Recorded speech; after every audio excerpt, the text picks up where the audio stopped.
দেশ বাংলাদেশের ৪৭,০০০ বর্গ মাইল এই পরিবেশের জন্য বিপক্ষে। তো তারা তো প্রস্তুত এখনো আছে, আগেও ছিল। তারা আমাদের বাংলাদেশে প্রায় ১৩০০-১৪০০ গত কয়েক বছরে ১৩-১৪০০ মানুষকে তারা হত্যা করছে নির্বিচারে। তারা বাংলাদেশ থেকে পানি চুরি করে। এদের আমি একটা দেশকে তো আর খারাপ বলা যায় না, তবে দেশের রাষ্ট্রে যে পদবিতে থাকে, কারণ এক কথায় নরেন্দ্র মোদী, এই নরেন্দ্র মোদী হচ্ছে ভারতের মান ইজ্জত, ভারতের নাগরিকদের মান ইজ্জত পর্যন্ত ডুবাই দিচ্ছে। কারণ এই রক্তচোষা কসাই মোদী, এই মোদী বাংলাদেশ থেকে পানি চুরি করে নিয়ে গেছে। যেই পানি চুরি করার কারণে আমার ভাই আপনার ভাতকে হত্যা করে পিটায় মারছে এই বুয়েটের ক্যাম্পাসে। তাহলে আগে আপনার বুঝতে হবে, ভারত আমাদেরকে পানি চুরি করে বাঙালিকে পানি পানি দিয়া মারতে চাইছে। পানি চুরি করে পানিতে মারবে।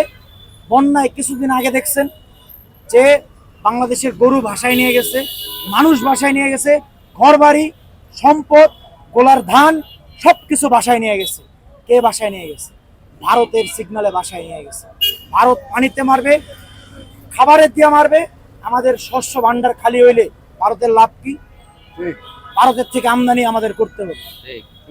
আগে বুঝতে হবে ভারত কেন, ভারত না ভারতের কিছু পররাষ্ট্রনীতি এই মোদী কেন। কারণ ভারত আমাদের শত্রু না, ভারতীয় নাগরিক আমাদের শত্রু না। একটা দেশ একটা দেশের কখনো শত্রু হইতে পারে না। শত্রু হচ্ছে তার পররাষ্ট্রনীতি। এই পররাষ্ট্রনীতি কে তৈরি করছে? সেই কসাই মোদী। মোদী বাংলাদেশকে মানে এখন বলতেছে বিএসএফ সতর্ক থাকতে। আমরা আগেও সতর্ক ছিলাম, আবরার ফাহাদ সতর্ক ছিল। এই ২৪০০ মানুষ, আমি নাম ইন্ডিফাইড করে বলতেছি, এই স্বাধীনতা সংগ্রামে যারা শহীদ হয়েছে তারাও সতর্ক ছিল। তারা সতর্ক থাইকেই শহীদ হয়েছে। আমরাও সতর্ক আছি বইলা ১৭ বার হামলা হয়েছে, এখনো আল্লাহ জীবিত রাখছে মানুষের দোয়া, আলহামদুলিল্লাহ। তো এখনো আমরা সজাগ আছি। শুধু কিছু হুজুগে বাঙালি আছে, আবেগী বাঙালি আছে, যারা ঘুমাই গেছেন। তারা ভাবতেছেন দেশ তো মনে হয় স্বৈরাচার মুক্ত হয়ে গেছে। মোটেও স্বৈরাচার মুক্ত হয় নাই। প্রধান উপদেষ্টা শেখ হাসিনাকে লক্ষ্য করে বা ভারতকে লক্ষ্য করে বলেছেন যে শেখ হাসিনাকে চুপ থাকার জন্য, উনি যতক্ষণ পর্যন্ত দেশে না আসে উনি যেন চুপ থাকে। আসলে এই মেসেজটা উনি কি বুঝাতে চান? শোনেন, ওনার অতি কথন, খুনি হাসিনার অতি কথন, অতি বচন, হ্যাঁ, অতি অভিনয় আর হচ্ছে অতি নাটক। অতি অভিনয় অতি নাটক একই। আর ওনার অতি মায়াকান্না, অতি দেশপ্রেম, আজকে ওনার এই করুণ পরিণতি ডাইকা নিয়ে আসছে। আজকে ওনার, আমি স্পেসিফিকলি নাম বলবো না, ওনার বিভিন্ন জিনিস, শরীরের বিভিন্ন জিনিসটা সংসদে ছাত্র জনতারা উলঙ্গ হয়ে নাচছে।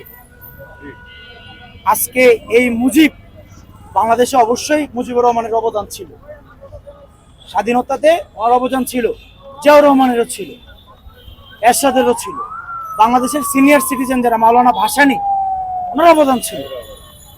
মাওলানা ভাসানীর অবদানকে, জাতীয় চার নেতার অবদানকে, এইখানে এই যে চার নেতার মাজার, জীবনে একদিন ফুল দিছেন আপনারা? জাতীয় চার নেতা থেকে শুরু করে মাওলানা ভাসানী থেকে শুরু করে এদেরকে আপনারা অপমান করছেন।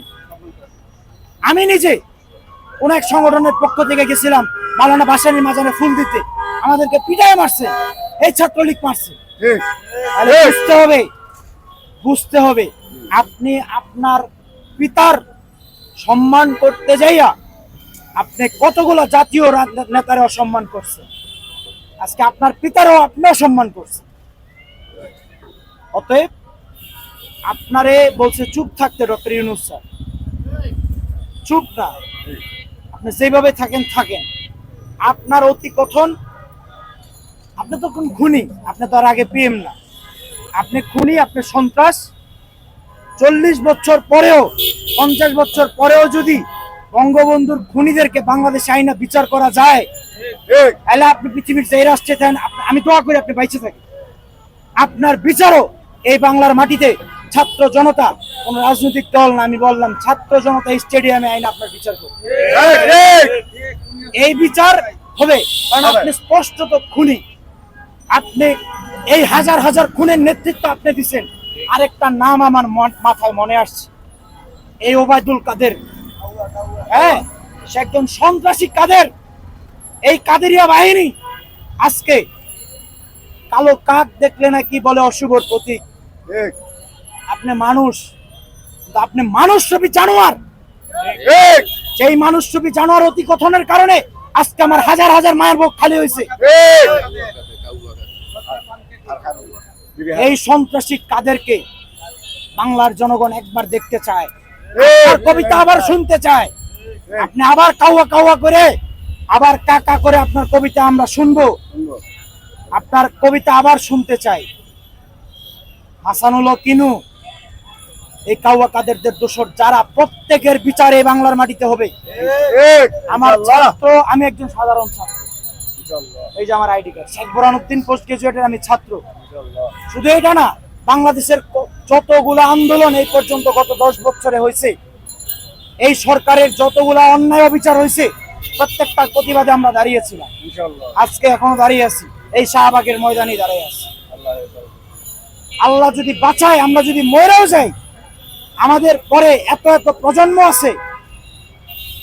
বঙ্গবন্ধুর বিচার যেমন আপনারা করে ছাড়ছেন, বঙ্গবন্ধু হত্যার, ঠিক আমাকে হত্যা চেষ্টা করেছে, আমিও মামলা করি। আমাদের হত্যার বিচারটাও কমপ্লিট। আচ্ছা, চরমোনাই হুজুর সম্প্রতি গতকালকে একটি মন্তব্য করেছেন এনসি নিয়ে সরাসরি, তো এই বিষয়টি আপনি এখন কি বলতে চান? আচ্ছা, বিভিন্ন রাজনৈতিক দলের চেয়ারম্যানরা বর্তমানে মুখোমুখি অবস্থান নিয়েছে। এ বলতেছে ও চোর, ও বলতেছে ও চোর। প্রত্যেকের কাছে যার যার নথিপত্র আছে।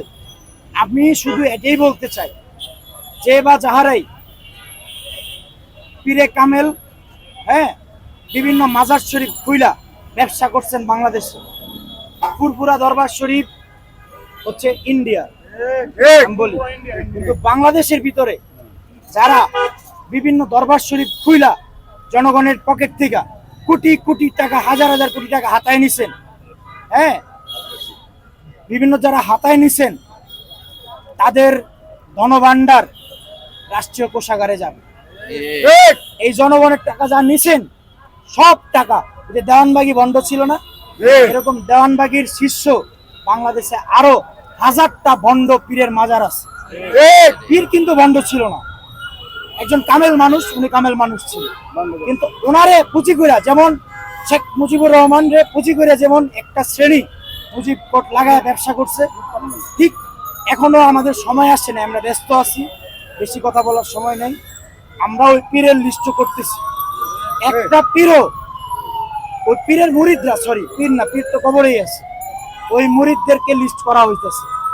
একটাও সম্পদ নিয়ে পার হইতে পারবেন না, একটাও সম্পদ নেই। অতএব আপনারা এই যে বিভিন্ন, আপনি বলতেছেন যে ওই রাজনৈতিক দলের বিপক্ষে কথা বলতেছেন, আপনার বিপক্ষে আবার অমুক রাজনৈতিক দল বলতেছে। শেষ কথার এক কথা, আপনারা চোর।